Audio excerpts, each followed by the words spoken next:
Hi, it's Chris with Implied Music, and today we're going to take a look at Spitfire Audio's Resonate. They sent me an NFT to take a look at. I'm excited about this percussion library. You know how percussion libraries are all about the hit, the impact? Well, this one has great impact, but it also has a lot of flavor in the sort of after image of the sound. And that's largely because it was developed in concert, if you'll pardon the pun, with my favorite percussionist. I'll just say that, Dame Evelyn Glennie. We'll say more about her as well.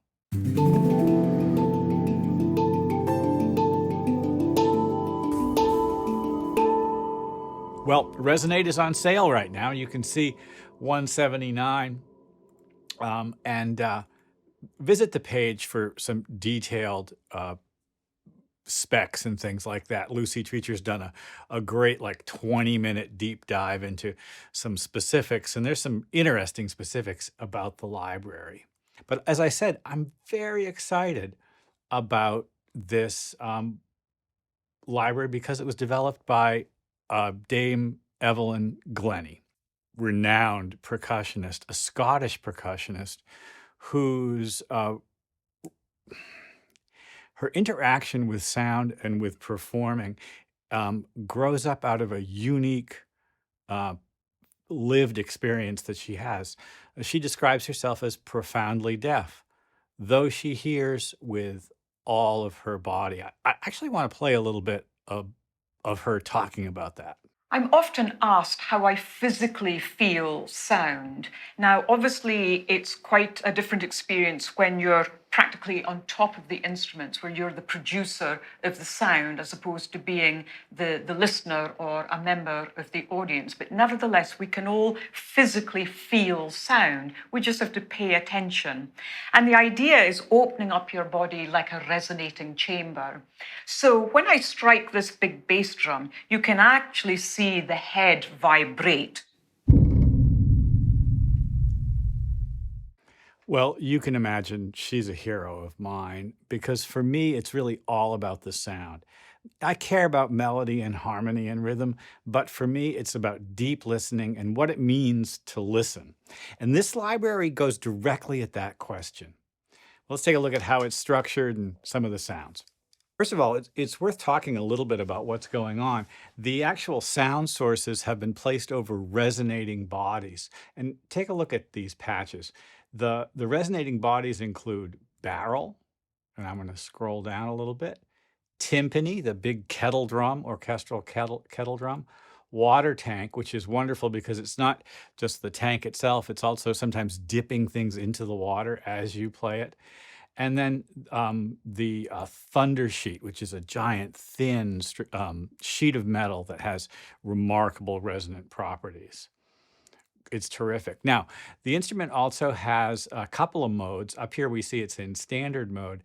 If we choose grid, which is kind of something we've seen from a bunch of Spitfire instruments, we're presented with an opportunity to map samples across a bunch of keys that have been chosen from all of those different resonating bodies and performance techniques, which means just kind of like scrolling through the possibilities, you've got tons of options about how samples are mapped to the keyboard and what we've got for playability. And you can you can just click randomize and get interesting result. Boink.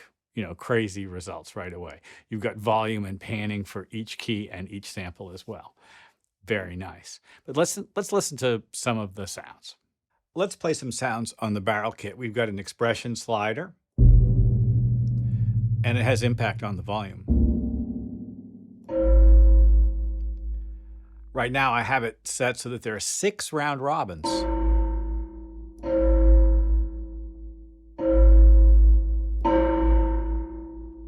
The white keys are largely drummy sounds, and the black keys,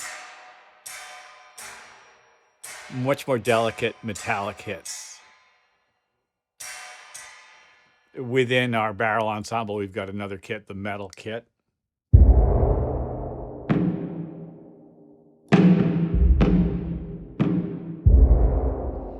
Listen to how much low frequency information there is there. That gives impact. And then there's quite a bit of stereo image in the resonant effect. And part of that is because I'm using mix one here.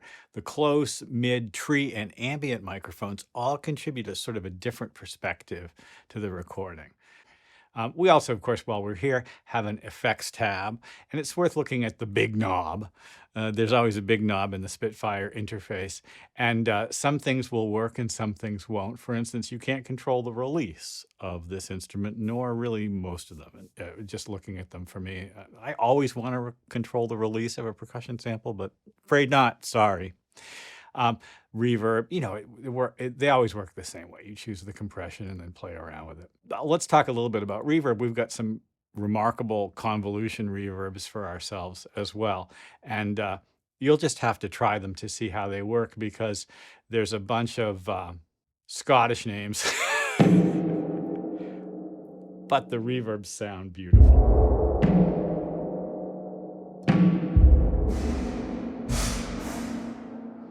Well, we want to hear some of the other resonators, so let's go forward. Tympani is kind of great, so let's play the ensemble, because the tympani is a great resonator.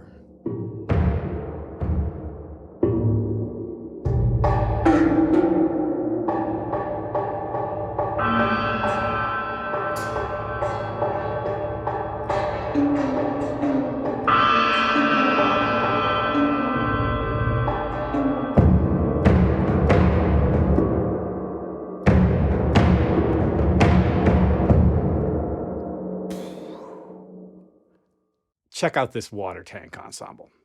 The pitch changes are great. As things dip into the water, the resonance and after sound, the sort of like post-impact component of the sound, is just spectacular.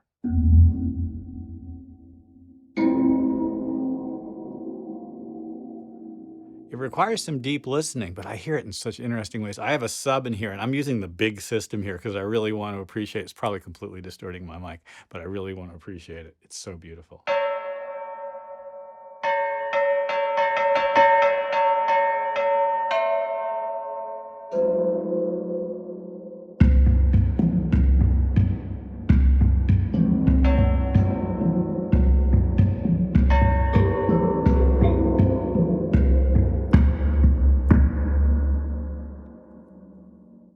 Let's take a look at the grid mode real quick, because there's a lot of fun here, and it's worth just picking one of their, get you started presets and just playing around with it. Impact. Now, again, we're choosing samples and performances from across all of the articulations and resonators and mapping them into the keyboard. So you can see the different colors and the keyboard layout are telling us from which resonator this particular articulation has been chosen.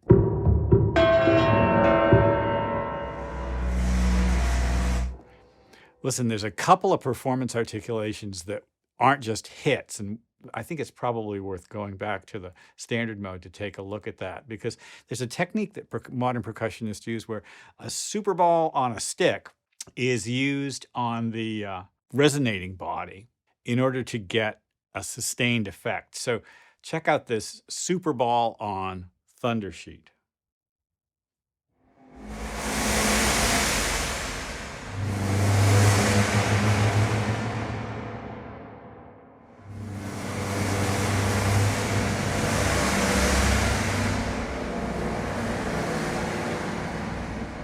The stereo picture is fantastic. And by the same token, we can bow it.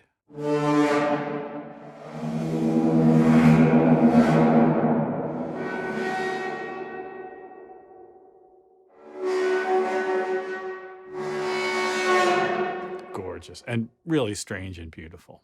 Listen, we spent a lot of time with this, and yet we've really only sort of scratched the surface.